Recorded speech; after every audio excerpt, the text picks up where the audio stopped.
महाराज जी, एक प्रश्न में उड़िया बाबा से किसी ने प्रश्न किया कि महाराज जी, मानसिक पाप क्यों होते हैं। बाबा का दो शब्दों में उत्तर था कि पूर्व संस्कारों से। और फिर दूसरा प्रश्न था कि यदि कोई मानसिक पाप हो जाए तो उसका क्या प्रायश्चित है। तो बाबा ने उत्तर दिया, सच्चे मन से पश्चाताप करें और भगवत नाम जप करें। भगवान के नाम जप में अचिंत्य शक्ति है। इससे अनंत जन्मों के पाप विध्वंस हो जाते हैं। नाम में जितने पापों को जलाने की शक्ति है उतने पाप मनुष्य एक जीवन में कर ही नहीं सकता। बाबा का उत्तर था। अब इसमें क्या है कि मानसिक का जो पाप होता है वो मन की मलिनता होती है। जैसे भक्तों का मन भगवान का ही चिंतन करेगा, उनके रूप की, उनकी लीला की, उनके नाम की, उनकी बातों का। और जब हम हमारे द्वारा अधर्माचरण, जो शास्त्र विरुद्ध आचरण, तो फिर वो गंदी बातों का चिंतन करता है। और जब गंदी बातों का चिंतन करता है तो वही दूसरों पर आरोप लगाने लगता है। जो हमारा मन गंदा होता है ना, तो हमारा मानसिक पाप बनने लगता है। जो हमारा चिंतन होता है, जैसे पूज्य है कोई जिसके हमको रक्षा करनी चाहिए, चरण छूने चाहिए, जैसे बहन है या और भी कोई पूज्य संबंध है, अगर हमारा काम चिंतन गाढ़ है तो चूकेगा नहीं। मन भले शरीर से ना हो, पर मन वो गलत भावना कर बैठेगा। ऐसे ही बहुत लाखों मानसिक पाप होते हैं। आप देखो ना, जिस मन में भजन नहीं होता वो करता क्या है? राग द्वेष का चिंतन करता है, नाना प्रकार के जो लाखों पाप, तभी मलिनता भरती चली जाती है। पर कलयुग का एक प्रताप है, कलिकर एक पुनीत प्रतापा, मानस पुण्य होए नहीं पापा। अगर मानसिक पाप का दंड मिलता तो हमारी दुर्गति पक्की थी। पर कलयुग में चूंकि मलिन हृदय अधिक होंगे, इसलिए सिद्धांत बना दिया गया कि जब तक शरीर से पाप नहीं होगा तब तक मानसिक पाप का दंड उसे नहीं दिया जाएगा। अगर कहीं मानसिक पाप का दंड होता तो बहुत बड़ा लगता।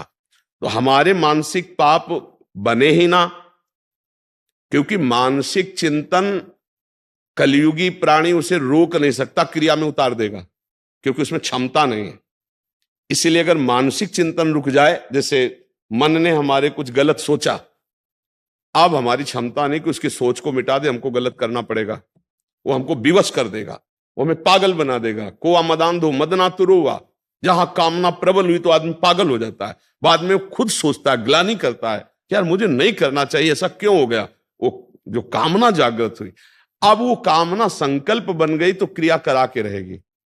अगर केवल स्फुरणा हुई, शांत हो गई तो बच गए। तो स्फुरणा ही ना हो, इसके लिए कोई उपाय? तो बाबा कह रहे नाम जप। भगवान के नाम जप से सारी मानसिक मलिनता भस्म हो जाएगी। वही चिल्ला चिल्ला के कहते कि राधा राधा राधा राधा हर समय रटते रहो, बच जाओगे। जो मानसिक पाप हैं, जो शारीरिक क्रियाओं में परिणित हो जाते हैं, उनको हम वहां उदय ही ना होने दें, उनका संकल्प ही ना बनने दें। तो राधा राधा राधा राधा हम नाम जप करते रहें। और सच्ची बात, कभी कामनाओं की पूर्ति नहीं होती, कभी नहीं हुई।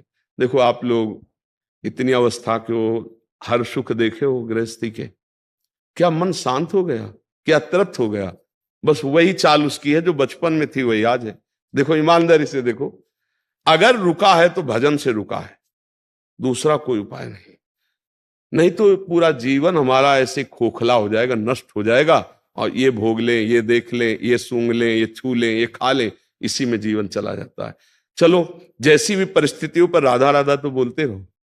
नहीं संभाल पा रहे हो, राधा राधा बोलते रहोगे, सब संभल जाएगा। नाम जप में बड़ी सामर्थ्य है भगवान का। और एक बात बाबा कह रहे हैं कि तुम चिंता ना करो, अगर आगे पाप तुमसे ना बने, ऐसा तुम भजन कर लो, ऐसा अपना आचरण सुधार लो, तो कह रहे तुम्हारे सारे पाप नष्ट हो जाएंगे। इतने पाप तुम कर ही नहीं सकते जितने नाम में पाप नाश की सामर्थ्य है। महाराज जी, एक इसमें बाबा कह रहे हैं कि नाम जप में अचिंत्य शक्ति है। अचिंत्य का तात्पर्य होता तुम सोच भी नहीं सकते कि उसमें कितनी सामर्थ्य है।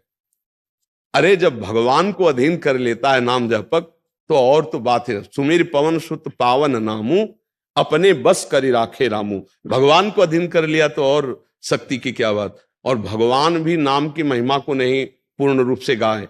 वो कहूं कहां लगी नाम बढ़ाई, और राम न सके नाम गुण गाई। इसलिए अचिंत शक्ति। स्वयं भगवान वर्णन करना चाहे तो वो नाम की महिमा का वर्णन नहीं कर सकते। नाम जापक भगवान अजित को अपने अधीन कर लेता है, तो अचिंत शक्ति नाम की है कि आप सोच भी नहीं सकते कि नाम जप से क्या क्या हो सकता है। इसलिए निरंतर नाम जप का जो अभ्यास है वो अचिंत शक्ति को जागृत करता है। थोड़ा बड़ा तो लगभग लगभग जो थोड़ा सात्विक है वो तो जपते हैं, करते हैं, पर बात बनेगी निरंतरता में। कोई श्वास टूटे ना, छूटे ना नाम में। राधा राधा राधा राधा राधा राधा। जब श्वास ऊपर जाए तो राधा, श्वास नीचे आए, श्वास श्वास नाम जपे तो दुविधा रहा है न कोई, अर्थात निश्चित भगवत प्राप्ति हो जाएगी। और ये कलयुग है, इसमें और साधन नहीं होने वाले, पक्का। ये कलिकाल मलायतन मन कर देख विचार, श्री रघुनाथ नाम बिन नाही नान आधार। जो नाम जप नहीं कर रहे हैं तो अन्य कोई साधन इतने प्रबल कलयुग में सिद्ध नहीं हो जाते कि वो भगवत प्राप्ति करा दे। इसलिए नाम जप, जैसे यज्ञ है भगवान की प्राप्ति का उपाय है। बताओ, पहले राक्षस लोग यज्ञ को नष्ट करने के लिए हड्डी या मांस डाल देते, थोड़ा वो भ्रष्ट हो गई यज्ञ। विश्वामित्र जी इसीलिए तो श्री राम जी को साथ की निशाचर, अब आप घी बाजार से खरीदो और उसमें चर्बी मिली हो तो यज्ञ होगी? होगी नहीं। सामग्री कहां से आएगी? यज्ञ सामग्री जौ धान्य आदि जो पवित्र चाहिए, अब केमिकल डाले जाते हैं अनाज प्रकट करने में, वो पवित्र थोड़ी माने जाते हैं। ऐसे केमिकल, ऐसी खादें हैं जिनका रस जाता है उसमें, वो अपवित्र हैं। इसीलिए बड़े बड़े रोगों की बाहुल्यता देखो हो रही। कैंसर तो पहले सुना ही नहीं, कभी कोई ऐसे करोड़ों में किसी एक को पहले, अब तो बुखार की तरह है। जैसे बुखार नहीं, उनको आया फिर उनको आया, ऐसे कैंसर बढ़ रहा है क्योंकि अन्न दूषित हो रहा है। तो जब हविष्यान्न दूषित है तो हम कैसे यज्ञ करें? कलयुग में यज्ञ सिद्धि बड़ा मुश्किल है भाई। बड़ा शुद्ध घी हो और शुद्ध हविष्यान्न हो और शुद्ध मंत्र बोलने वाले हो, शुद्ध मंत्र हो, आराधना तप हो, तब यज्ञ तो बड़ा कठिन। अच्छा, ध्यान आंख मूंद के देख लो, अंधकार के सिवा क्या दिखाई देता है? शांत होके बैठो तो प्रपंच पूरा चलने लगता है अंदर, क्या ध्यान लगेगा? सतयुग में ध्यान के द्वारा भगवान की प्राप्ति होती थी, त्रेता में यज्ञ के द्वारा होती थी, और द्वापर परिचर्यायाम भगवान की सेवा विधान, सेवा पद्धति। अब आप बाजार से मिठाई लेने गए हो, सैकड़ों लोग वहां खरीद रहे हैं, बेचने वाला कितना हाथ पवित्र है पवित्र उससे मतलब नहीं, बनाने वाला हो सकता है मसाला सुपारी खा के बीड़ी पीते हुए बना रहा हो, क्या स्थिति है पता नहीं। तो अमनिया जो ठाकुर जी की पूजा के लिए भोग चाहिए, जो वस्त्र चाहिए, जो सामग्री चाहिए, बड़ा मुश्किल है पवित्र मिलना। अब लघुशंका करके दुकानदार आया, अब हाथ धो के आचमन करके ये प्राय खड़े खड़े लघुशंका की और आके फिर, तो अपवित्रता अगर वस्तुओं की है तो हम कैसे ठाकुर को सेवा करके रिझा लें? पवित्र पदार्थ, दूध ले रहे हैं हम और उसमें केमिकल का बना हुआ है, पनीर ले रहे हैं, कौन सा भोग लगावे?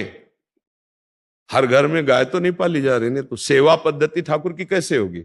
गाय के दुग्ध से स्नान कराया, गाय के घी से बने हुए पकवान सुंदर भोग लगाए, भगवान की आरती उतार, कहां है?